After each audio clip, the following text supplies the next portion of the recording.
right, so here's the first episode of Dopes and Dragons. Well, what's the story? I don't know. I just had to try it out there. Just fucking get the wheels off. We just fucking start. Rip the band-aid. If the people don't know who we are, I'm happy, and that's Horse. I'm Horse. The Horse Bay. We're two. Well, do you DM a lot actually? I would have. Yeah, so I've kind of recently broken the chain of being forever DM, which is pretty fucking lucky. I'm still holding that chain around my neck. Yeah, I somehow managed to break free, but I had previously DM'd like, Jesus, I would say 4 years, if not more than that. Is that like, was that 5th edition? Yeah, all 5th edition. All 5th edition. And I've done kind of some smaller kind of little bits from likes of Call of Cthulhu and stuff like that. Oh, I've done Call of Cthulhu. Call of Cthulhu is so much. Now, see, the great thing about Call of Cthulhu, you know, it's only gonna be about like 5 sessions, and then that's it. You kind of start off with, I hope you don't get attached to any of these characters. No, Call of Cthulhu is just like, oh, you like that character? I hope you like the way he dies. You know what I mean? Oh, I 100%. How long a total have you been? Yeah. I see, the thing is, I love being a DM. I actually prefer being a DM over a player because I'm one of them people who can get a bit narky. I don't mind like admitting it. I can be like, well, I wouldn't have done it that way. No, but sometimes I'm alright, but sometimes I'm like, well, that's not fair. You sure you want to do it that way? I'm just like, alright, man, no, we'll do it that way then. No, but I don't know, maybe it's a power thing. But I do love being a DM. It's just oh man, creating stories with people, it's just fucking amazing. I just love doing it, yeah. And that's how I think so. I think we met over TikTok, which is insane. We met over I think it was it might be in Tarkov videos. I'm not sure. I think I saw your Apex clips, and I was like, "Oh, this has sound." And then I saw that you streamed D&D, and then I was like, "All right, this fella is a legend." I was like, "All right, he's right up my fucking street. He might be all right. He might be grand." I think one of my first ones was like, "This guy's a fucking anime nerd as well." Oh yes. Don't throw me into the bush, yeah. But yes, yeah. No, I am a big whib. That's actually which is weird because my first ever, can't believe I'm telling you this, my first ever campaign I ran by myself was a homebrew one I did of Naruto. I did a Naruto homebrew. I found a book online, but it made no sense to me. It was like this like homebrew one, so I kind of just mashed that up with 5th edition Dungeons and Dragons, and I was like, alright, so how can so it was like fireball. I was like, how can I repurpose fireball into a ninjutsu that's like fire? And that's all I did was like get spells and stuff from the game and just rename them and then retailor them to like yokes and ninjutsus that the lads were using. And they all loved it. That was great. I was like, oh my god. And then I just got the love for it. I was like, wait, I can do what the fuck I want. This is brilliant. Like, I do remember Daryl, who was my DM. Not like that. He would test my patience every turn of the way. I think when someone, I don't know if you ever, when someone takes the mantle for the first time. Do you know when a DM takes the mantle, he's like, you know what, I'm going to DM. And the other DMs are just like, excellent. Like the Mr. Bourne's excellent. It's now my turn to test your patience. Like, do you know what I mean? Yeah. So how far can I push him now? He gonna learn today. Do you know what I mean? That's why I feel like it's like when you sit at the point and he tested my, now, I think I did well. Hopefully I did well, but he did test my patience. Well, but hey, it made me a bad DM for it. I think you need that at the start. You need to be tested to bits. I think that's a big part in the very beginning if you're a starting DM as well, that you need to rely on your players' kind of knowledge as well Like if you genuinely think you've done something wrong, then it's good to have a player be like, "Hold on a sec, should we just like check that real quick?" To jump into it. Because I remember when the very first time, I'll never forget, we were like, one of the lads like messaged me. He's like, "Oh, one of the other lads just got the D&D starter set. You want to do it?" And I've been like dying to play D&D for years. And I think everyone's played the Lost Mines of. I always pronounce it. I Lost. I always say Filipina or some. The white joke dragon. Was we couldn't pronounce it, so we started calling it Flanders. So we said the Lost Mine of Flanders. It's supposed to be actually that that's supposed to be ranked like the best D&D adventure, like Swords Adventure book. In the Star Cable. Oh damn! Yeah, I loved it, man. Yeah, I loved it. Like I wasn't the DM initially. One of the other lads was, and he just didn't like it. Like we did like the first episode, and he didn't like it, and so he kind of was like asking somebody else to take the reins. So I kind of so after my first session of D&D, I got thrown into being the DM. Oh, no. In the second session, they're like, we need somebody else to do it.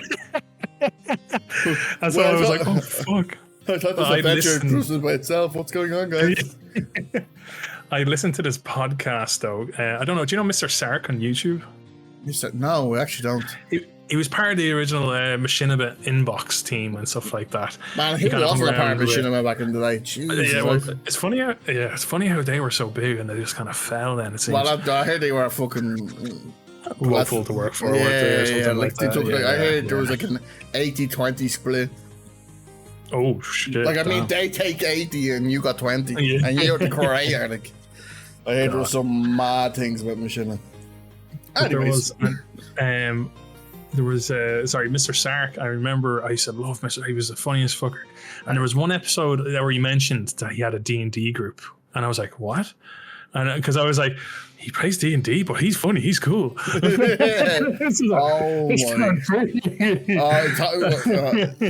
tell you an embarrassing. After this, I'll tell you an embarrassing story. Oh my god. Okay. And then afterwards, so he eventually name dropped it because it was actually a podcast that he did, and this guy, what's his name, Brian Posehns. I can't remember the actual name of the podcast. I'd have to Google it. But essentially, that was the first time I ever listened to it, and Sark was the DM, and I just loved it. Like, and now when I look back, they actually weren't a great group at times. When I've seen the difference in different groups and the different ways people DM, he was a great DM, but the players are a little bit iffy at times. It was my first intro, so even though my second session I was going into a DM, I listened to I want to say 50 odd episodes of this podcast, so I had an idea. And Sark was always very colorful with how he describes kind of the basic attacks and stuff like that. So yeah, I remember I was probably the worst player you could ever have, and I mean not role playing, like I was just a little shit. I was just. I don't know how Daryl used to. We used to be. This is before I even thought. I just went because the lads were there, and I was like, "Alright, I just want to hang out with the lads." We'll just hang out with the lads. And they were like, "Oh, we're playing Dungeons. We're playing this. We're playing Warhammer." And I was like, "Alright, whatever. Yeah, can I do it? Yeah, here's a sheet." I was like, "What are you giving me a sheet for? Where's the joypad?" It's like, "What's going on here? Here's your dice." So it's like, "What's going on?" So we're out. Here's the worst thing. We're not even in the house, man. We're outside the house. Behind two bins, beside his house, outside, playing the playing Warhammer, right? And we all have our sheets out, and Daryl's describing this dragon thing. And I was like, "Daryl, yeah, I'll kill it." And he's like, "No, that's not how it works." What you mean? I was like, "What you mean? I kill it?" That's all I said. I was like, "I kill it," and that's it. And I remember that there used to be a group of lads that walk around and start shouting at us, and they were like, "We're like, what?" And they were like, "Yeah, you nerds, you and your maths club." They thought we were doing maths. We were doing maths and math because we had paper and rolling dice and all, and they were like, "Your maths club." No, this is back in 1999. This is a long time ago. I'm talking about I was 8 or something. This is a long time. And I think I played 2 more times, and I was like, you know what, this is not for me. I was just like, this is not. I didn't like it at all. I was like, no, it's not for me. Hence the reason, because we didn't play it properly. We were just like, "Oh yeah, roll it," Just wasn't a thing. And then the lads started up again, And I was like, nah, I'm already. And then I watched Critical Role. And then the bug, man. That show has done things to me. So it was Critical Role that really brought you back into it then? Oh, man, Critical Role grabbed me by the 2 feet. I watched that like weekly. I was like when that was on fucking Geek and Sundry. Geek and Sundry's Twitch, I used to watch it like religiously, like. And then I used to watch it on Periscope. Yeah. They used to go live on Periscope before the yoke and say, I used to watch that shit as well, man. I used to watch an hour after when they were getting sent gifts from the fans and all, and they would open the, man, I was a huge critter. Like, I was a nutcase. Yeah, man. And then I was like, I was just so involved, and I was like, oh my god, this is amazing. Oh, and then I said, then I went with the lads, and then the last was like, I was like, wait, he's actually taking this serious now. What's like? And then I was like, because I was like, the way they role playing Yoko was like, oh, I want to have them moments. I want them moments for myself. You know what I mean? I was like, fuck that. And some of the lads like, and then there was some of the lads like that, and some lads like, there's a fine wine. I think there's some people who like playing D&D because they want to go over, hit something, have a laugh, and do a fart joke. There's some people who like playing D&D and going for them raw moments, and it's like high drama scenarios now. I'm one of them. I am a sucker for like high if my party's fighting with each other and it's proper roleplay, I love it. Not if they're fighting over stupid things, but if they're like I remember there was a time where sorry, I'm going on a bit of a rant, but there's a time where one of my players slapped another player. And I was just like, and then I was just like, oh my god, yeah, and I was just like, and the other player didn't retaliate. I think it's always accepted that they were wrong and and then moved on and get the reason why. Now I remember back in the day, if someone slapped my character, I was getting the axe behind me, and I'm like, come on, let's go. I cast fireball. Yeah, fireball. I think if you don't know how to lose, you're never gonna play D&D properly. Mm-hmm. Yeah. And I think that's a major thing. I've gone on a completely different rant now. No, but like that's 100%. Yeah. I think when I think of the early sessions, I 100% think it was a lot more around just fighting a ton of enemies and beating the shit out of all these monsters and stuff. But it's only as I've played more and more, I'm like, do you know what? I really like the role play parts when I'm trying to get like. Not even get mad into the character, but like, how would my character react to this sort of stuff? And like, really try and just portray him. It sounds stupid, but really just kind of portray him. And I'm notorious though for like my current character in the session that we currently are in has like a really low charisma, but I'm always doing all the talking, and I'm like, I really shouldn't be. Yeah, but that's alright. I find it's okay to a point. I saw a TikTok actually about the yoke. They were reading out a Reddit thread. It was about this guy who. Now I'd actually like to hear your opinion on this. He was he's played it was his first time, so he played a fucking barbarian. He picked low intelligence, but his DM would punish him every time he would come up with something smart. He's like, that's not your character, your character's yoke. If he solved a riddle, he would get 5 psychic damage. Alright? 5 psychic damage, yeah. And be like, no, that didn't happen.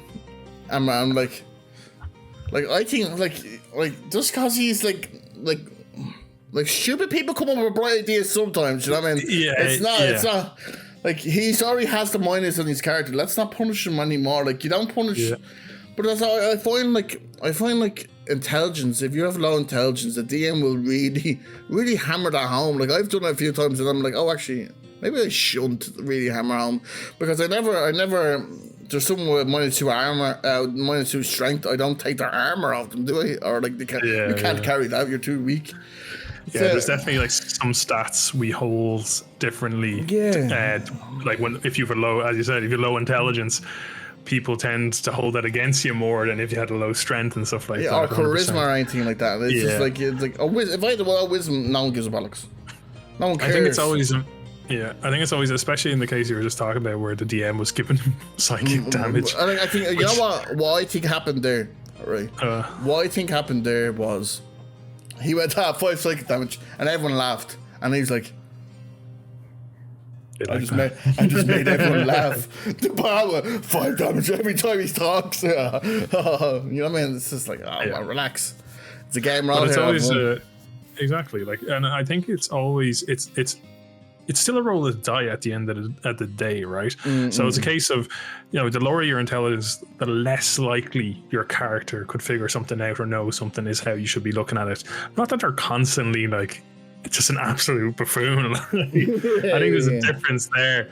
You know, there might be like, it's then again, it can all come down to the agreement. If that was a prior agreement when they were doing the characters or something like that, it's a different scenario. But it sounds like is, as you said, like the DM just had like a moment of take the damage, and you might have seen the table's reaction and it being like, oh, let's do that again. Unlimited power. And you're literally like the fucking Palpatine meme. Him fucking somersaulting across the table and bitch slapping the place. Oh my god. Well, thanks for watching Dopes and Dragons. I've been happy. I've been horse. I think in the next episode we're going to be talking about fudge and dice rolls. So make sure you subscribe and like for that juicy one, baby. Oh yeah. Oh yeah, boy.